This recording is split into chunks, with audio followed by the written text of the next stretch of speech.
Welcome to Studio D in the Gaylord College of Journalism and Mass Communication on the campus of the University of Oklahoma.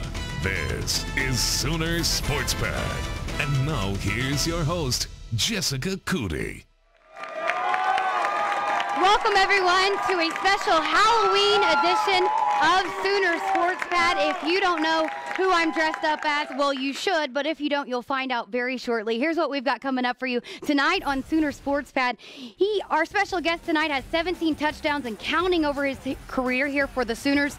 He ranks 5th all-time in receiving yards here at Oklahoma. That's right, you guessed it. It's who I'm dressed up as. The real Kenny Stills is here in Studio D. He'll join us in just a bit. The Oklahoma volleyball team held the 4th annual Pledge for a Cure match. We'll bring you that special story a little later. And we're picking out 3 people with costumes to ask tonight's topics in Sooner Sports Pad Face-Off. But first, I know it might be hard to take me serious right now, but we've got to talk about Saturday's game. It was the first top 10 matchup here in Norman since 2008. Notre Dame came in unbeaten, ranked 5th with one of the most highly touted defenses in the country. I spoke with a few players after the game, and they told me that Notre Dame's front 7 has got to be one of the most talented in college football. Sooner fans striped the stadium in this one in crimson and white, and Oklahoma brought in one of the largest American flags during the national anthem. Great atmosphere for this one. First quarter on OU's opening drive, Sooners had a pretty good drive going, but here there was some miscommunication between Landry Jones and Gabe Ikard. Snap rolls all the way back to the Oklahoma 35. Sooners would have to punt it away. The Sooner D would force an Irish 3-and-out on Notre Dame's first possession. On OU's next offensive possession, Sooners get things moving again. Landry Jones finding Jalen Saunders for a first down into Irish territory. Saunders had a big day. He broke the OU record for most receptions in a quarter with 8 in the first quarter. Here you can see a couple of them. Saunders finished with 181 yards. Sooners would kick a field goal and take a 3-0 lead. Later in the first quarter, Notre Dame's Sierra Wood takes the handoff, takes it right up the middle, breaks free and goes 62 yards. Irish up 7-3. Sooners struggled to get anything going with the run game. OU finished with 15 net yards rushing. Moving to the second quarter, Sooners trailing 10-3. Looking like they would tie it all up at 10 right here. Blake Bell into the end zone, but it was called back for a holding call. Take another look at this one. Bronson Irwin called for holding right there. Bob Stoops not happy about that call. Sooners settled for a field goal, 10-6 Notre Dame leading. Moving to the fourth quarter, OU trailing 13-6 on 4th and 2. Sooners going for it. Blake Bell completes the pass. Yes, pass to Trey Millard. Sets up 1st and goal, and that would lead to this, an old-fashioned Belldozer touchdown that ties it all up in 13. That's the first rushing touchdown Notre Dame has given up this season, but this play right here, the killer. Everett Golson going deep over the middle, finding Chris Brown for the 50-yard strike. That would lead to a touchdown and a 2013 Irish lead. Oklahoma looking to respond right here. Landry Jones finding, Kenny Stills for the first down. But on the very next play, Jones looking for Saunders. Football knocked into the air, and it's intercepted by none other than Manti Te'o. Let's take another look. Notre Dame would score a couple of more times late, handing the Sooners their second loss of the season, 30-13, your final score. And while it wasn't the outcome the Sooners expected, they were, however, pleased with the team effort. Guys, everyone fought hard. We prepared the way we should have prepared. It's a tough one just because, I feel like everyone was ready to go. No one gave up, fought till the end, but, we just came up a little short. Just got outplayed by, a really good team, but I moved the ball pretty well on offense, just got into the red zones. Weird stuff happened. Just kind of stalled there. So, moved the ball pretty well in the middle of the field, but just didn't play well enough to win. How much does facing a team like that prepare you for what's to come in the rest of the season? Yeah, it eliminates us out of the national championship picture, but, when you play a team that tough, with that amount of talent, you learn some things, and, we got one game back in the Big 12. Still, some things can happen. We're still playing for a championship. So, just got to correct all the negatives. A lot of negatives in that game, but there's a lot of positives as well. Just got to look at the film, just correct some stuff, get better next week. All right, time now to bring in my co-host. We've got an NFL replacement official. And Bob Stoops here. Matthew Fresquez and Drew Farley is back with us tonight. Well, Drew, what do you attribute the Sooners' loss to against Notre Dame? You know, it was a tough loss, but if you're a Sooner fan, don't hang your heads that low, guys, because if you think about it, yeah, they have 2 losses, but they lost to the number 2 team in the country and they lost to the number 3 team in the country. So, and it's not like they were getting blown out either. Against Notre Dame, it's not like they were making mistakes left and right. They just made a couple of small mistakes that ended up in big plays for the Irish. And sometimes in close games, that's all it takes. When you talk about offense and defense, the key word is third downs. For the defense for the Sooners, Golson was able to drive down the field, convert on third downs, and eat up the clock and play keep away from Landry Jones and an explosive offense. And then for the Sooners offense, the Irish defense sat back, let them take it underneath. They worked their way down the field, but then they bowed up in the red zone, and they could not convert on third downs, had to settle for field goals and punts. If you can't stay on the field offensively and you can't get off defensively, it's hard to win in close games like it was on Saturday. Matthew, not the outcome we wanted, but there were some bright spots on Saturday. Yeah, there was a lot of bright spots, and if one big bright spot has to be for the Sooners, it's junior transfer Jalen Saunders. I have to give credit to one of our camera people. He's been talking Saunders up for a long time, and man, did he deliver. You're talking the former all-WAC player from Fresno State had 15 catches in this game, tying Ryan Broyles for the Sooners' single-game record. 8 of his 15 catches came in the first quarter alone, setting the record for most catches in a quarter. And Saunders, 181 yards receiving against the Irish, is the 8th highest total for an OU receiver. But even more impressive than his numbers have to be his ability to immediately mesh in this offense and his ability to make big-time gains after the catch. Really a lot of Ryan Broyles-esque skills coming from Mr. Saunders here. Special player. Well, the football team was not the only team in action this weekend. The Sooner volleyball team hosted the 8th-ranked Texas Longhorns. In the first set, Tara Dunn gets an ace, going up 20-18 on Texas, but Texas ended up taking the first set, getting the kill right here. It's a kill shot! Kill shot, 25-10. In the second set, the Sooners trying to come back, and Grace Whitley with the kill. Young players making plays for the Sooners, but would it be enough to win in set 2? No, not much. Another kill from Texas. 2-0. Texas going up in the third. Trying to find a spark. Morgan Reynolds gets the kill. She's a senior. Texas is good. Could they come back? 24-8.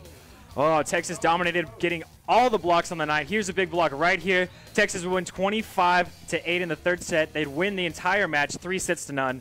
Tough sledding for a Shreveport squad on the weekend. Man, you know, it was hard, but that's okay. Texas is a good team, but the Sooners soccer team would save us. They went up to Ames to face Iowa State, and they would score in the second minute. 2 minutes in, they score a goal to go up 1-0. They would not look back. 3-0. Cuellar would also have a goal, and Renee Cuellar has just been named the Big 12 Player of the Year. Big-time honors for her and the Sooners. With that victory, the Sooners have locked down the number 5 seed in the Big 12 Conference Championship Tournament. Oklahoma will take on number 4 seed Texas on Wednesday at 11:30 in the morning in San Antonio. The Sooners did fall to Longhorns earlier in the season here in Norman. But if they win, they will play Friday at 5:30 p.m. As you see here, Texas Tech has the number 3 seed, Baylor has the number 2 seed, and West Virginia has the number 1 seed. We just have to hope that the Sooners can make something happen, take that 5 seed, possibly take it to a championship. Right. You know, big game against Texas. They lost earlier in the season. Now the stakes are even higher. Let's check in and see what we've got coming up with Jessica. Coming up right after this, we've got our special Halloween edition of Sooner Sports Pad Face Up. We got to liven up this crowd a little bit. Yeah, and a little bit later, Kenny Stills is here. Look, he's throwing out trick-or-treat candy right now. Look how nice this guy is, passing out candy. We'll be right back right after this.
Welcome back to Sooner Sports Pad. It's now time for our Halloween edition of Sooner Sports Pad Face-Off. We've picked out 3 costumes here in the audience. They're going to ask tonight's topics. This is Cole. Cole, tell us what you are. I'm an evil jester.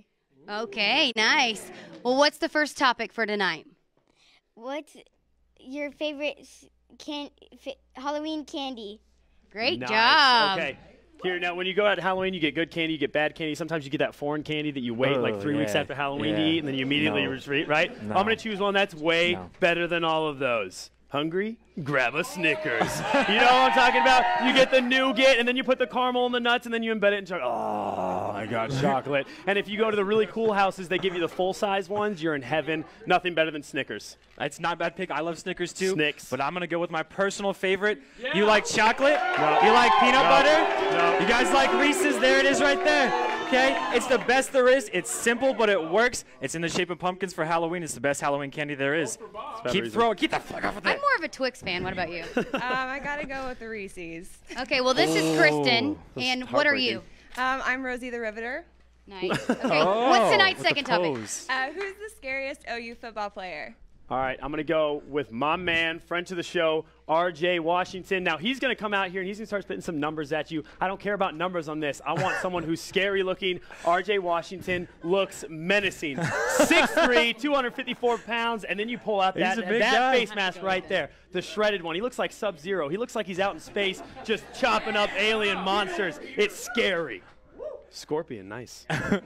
Okay, I get it. He's physically intimidating, but I think the scariest people out there are the ones you don't see coming, and then all of a sudden you're hurt, right? And Jalen Saunders came out of nowhere, okay? Jalen Saunders, he was lurking in the shadows. I'm getting booed here. You're killing me.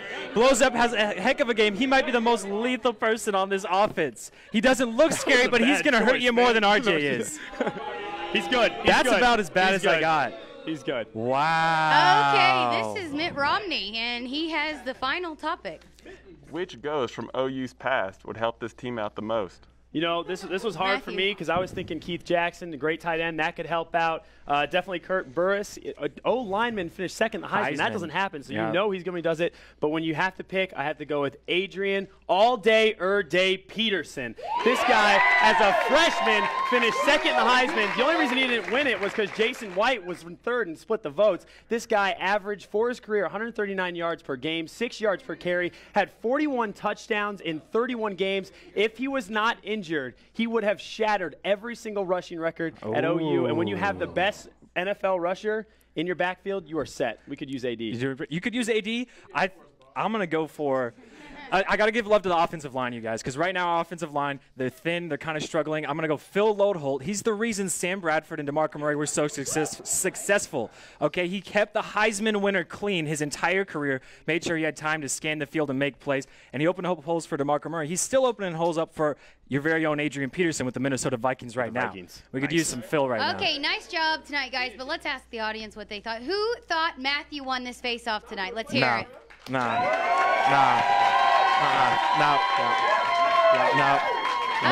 who thought Drew won? Okay, wow. Okay. Bob ain't not popular. I'm surprised. I thought people didn't like the replacement referees. Rusty. But I love them guess today. you're good. Okay. They would have been better than the Notre Dame refs. That's all I know. All right, it's time for our play of the week. We saw it earlier, but let's take another look, shall we? It's the Belldozer diving into the end zone for the touchdown that tied the game, all up at 13 in the fourth quarter. First rushing touchdown on Notre Dame this season. In fact, first rushing touchdown on Notre Dame since November 19th, 2011. It had been 39 quarters that the Irish had not given up a rushing score. Blake Bell, your sports pad play of the week. Favorite part. He don't want none. Okay, tweet of the week time. Let's take a look at our tweet of the week. Coming from Skip Bayless, robbery. Ref throws a flag well after Belldozer is in the end zone for the tying TD. What's the ref's name? Rudy? Did y'all like that one? I agree. You can't ignore it. Okay, coming up right after this, we'll bring you the story of the Oklahoma volleyball team's pledge for a cure match. And yes, a little later, Kenny Stills is here in studio, and he's passing out trick-or-treat candy again. Here we go. Let me get out of the way of my mohawk. Here we go. We'll be right back.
Special thanks to our television cornerstone partners, Chesapeake Energy, WinStar World Resorts, OU Outreach, OU Presidents Associates, and the OU Alumni Association.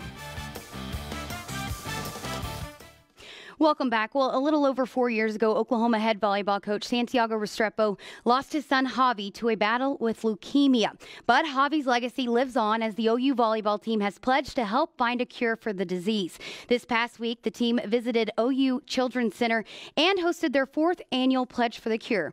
Katie Hammock has this special story. The efforts help bring about awareness, remember Javi, and raise money to help find a cure. Well, it is important just for the simple fact that, you know, everybody has loved ones that has suffered through, you know, this, you know, whether it's childhood leukemia or just regular cancer.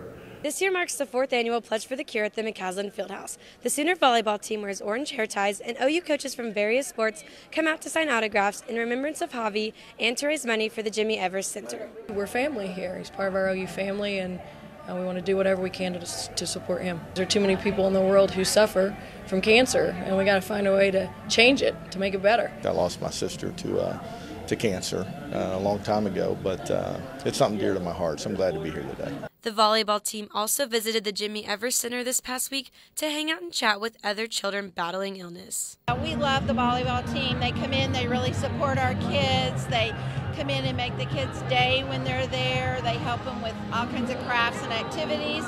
And just the support that we get out of the women's volleyball team is great. And at a school where you normally only see crimson, you'll spot a lot of orange the day the Pledge for a Cure is held. It's a symbol of my son, okay, and obviously it's an honor to my son. My son's favorite color was orange, so. We decided to just get ribbons and all that stuff, orange, all that stuff that we can, got orange nails, painted, everything. The Sooners raised $1,370 this year, and the money will be donated to cancer research at the Jimmy Evers Center. Katie Hammock, Sooner Sports Pad. Thank you, Katie. Great story. Well, right after this break, it's Kenny time.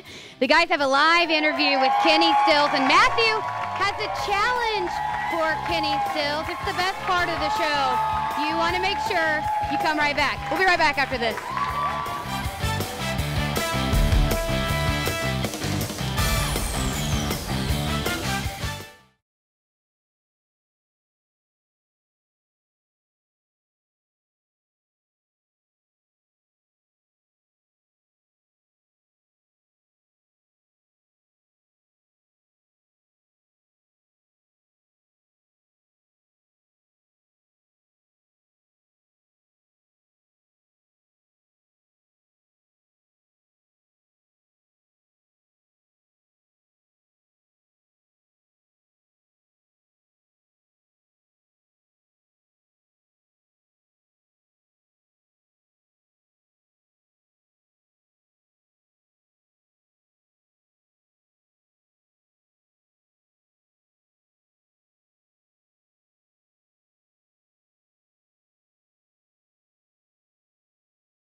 Do you still need me to talk?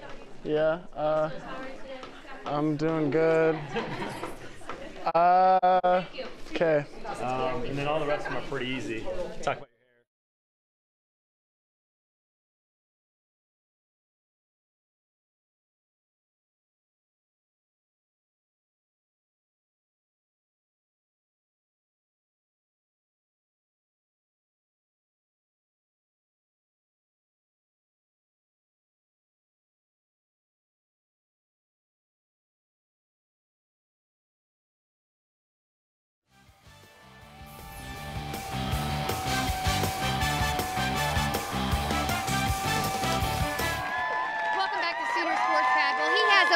550 yards receiving with 4 touchdowns this season. He ranks 5th all-time here at Oklahoma with a total of 17 career touchdowns. If you don't know him for that, then you know him for his blonde mohawk and what his teammates like to call Cali swag. Junior wide receiver and Sooner fan favorite Kenny Stills is here in Studio D, and he's with Matthew and Drew. Right. Well, Kenny, first of all, thank you for being here. No problem. And how do you think Jessica looks? She's doing all right. Is she pulling off the swag? Does she have the swag? She has a little bit of swag. She's struggling a little bit. I think it's the fake tats. It's the fake tats. That's okay. Flag. A lot of work. Another one of those. All right, well, let's dive into the football, I guess. Yeah. So Notre Dame this weekend, it was a tough loss. What's the attitude like in the locker room and at practice getting ready for Iowa State this week? Yeah, you know, definitely tough. Hurt us a lot. You know, everybody wanted to win that game, and you know, we kind of know we know, you know, that it was a huge game for us, but we've got to bounce back this week with Iowa State. They beat a really good Baylor team at home, and they play really, really well at home. So we're excited about the challenge. Well, now Jalen Saunders coming in goes into the slot. That pushes you back to the outside. Is that where you're most comfortable, and how did that fit in for you? Yeah, Jalen's huge for us, as I know you guys showed a little bit earlier. He has a lot of the abilities that Ryan had, and he's making a lot of plays for us, and he's pushing me back outside, which I love. I love being outside. I feel like I can, you know, take the tops off of defenses and let, you know, those smaller guys kind of make plays on the inside. Okay, so when you and Brennan and Tony all came from California, you have this role of the Cali trio. Well, now it looks like Bob and everybody, they're trying to get that recruiting pipeline back in together, and they kind of rely on you guys to help recruit. What's your sell to these guys coming from Cali to Oklahoma? Just a family, knowing that you can leave home and have guys that are going to take care of you. I want to say we have, what, 7 or 8 guys now that are from California. So, you know, we just let them know that we're going to take care of them. And you're going to have a good time, and it's a great environment, and the fans really love you, and the coaches take care of you, so they know that they're coming to a big family. Now, obviously, Jessica's representing your mohawk. It's something that now is kind of almost iconic here. How did the mohawk start, and I don't know, why do you just keep it around? Is it a part of you now? Yeah, no, Tony and I were just kind of joking around when I think I was a freshman. At the end of the season, you know, I was just joking. I told him I wanted to change my hair. And I'm kind of one of those people, if you tell me I can't do it, I'll do it. And I was like, you know, I'm going to bleach my hair. And he's like, no, you're not. So I did, and it was kind of a joke for a while, and a lot of people were like, oh, it's ugly. And I react to that. So if somebody tells me they don't like it, somebody tells me they don't you know, think it'll catch on, then I'll continue to wear it. So I did, and I don't know, it's fun. My mom likes it, so as long as she's happy, I'm got the mom rocking it. Yeah. Okay, so Halloween just a couple days away. What is your favorite Halloween costume that you've dressed up as? Trying to think, Halloween costume. Are you doing anything this year? Yeah, I have a full body Tigger outfit I'm wearing this year. All right. Nice. Where can we see that, Kenny? Maybe I'll post a picture or something. I don't know. Tweet it. Yeah. You go trick-or-treating through Norman, door to door. Yeah. Okay, this is Raymond, and he has a question for you, Kenny. So, Kenny, you've got mad tattoos. I'd like to know which one's your favorite and how many do you really have? I would say my stomach is my favorite. I just got my stomach done a few months ago. It's my favorite because it hurt the most. And I mean, I have everything done. I just need to get the shading done on my stomach. Okay, well, we started this last week. Fresh Quest for Victory. Matthew has a challenge each week for our athlete that's in the Studio D, and this week he has a different challenge for Kenny. Matthew, what do you got for us tonight? Okay, this is called Rock'em Sock'em Robot. The deal is you press these buttons, the heads pop off. I will also be officiating, so good luck. All right. We'll see. In your corners. That's as far back as they go. Go! Nothing. Oh, whoa! Do we have a replay? Okay, I'll give it to Kenny. Half a second. I was knocked out. Hold on, okay, on your marks. Back up. Back up. In your corners. In your corners. Set. Go. That was me. All right, 1-1. We got to do the tiebreaker. Last one. You ready? Last one. We go. We're tied up at 3, 2, 1-1. 1, go. Kenny wins. 2-1. Matthew, you are now 0-2 in Matthew Frest's quest for challenges. This is not good. Okay, coming up this week on Sooner Sports TV, the Sooner volleyball team hosts Texas Tech at 7 o'clock Wednesday, Halloween. You can catch that match live right here on Fox Sports Oklahoma. And basketball season is here. The women's team hosts Oklahoma Christian in an exhibition game on November 1st at 7 o'clock. And the men host Washburn on Friday, November 2nd at 7 o'clock. So make sure you stay tuned at Sooner Sports TV. That's all the time we have here. We'll see you next time on Sooner Sports TV. Thanks, Kenny.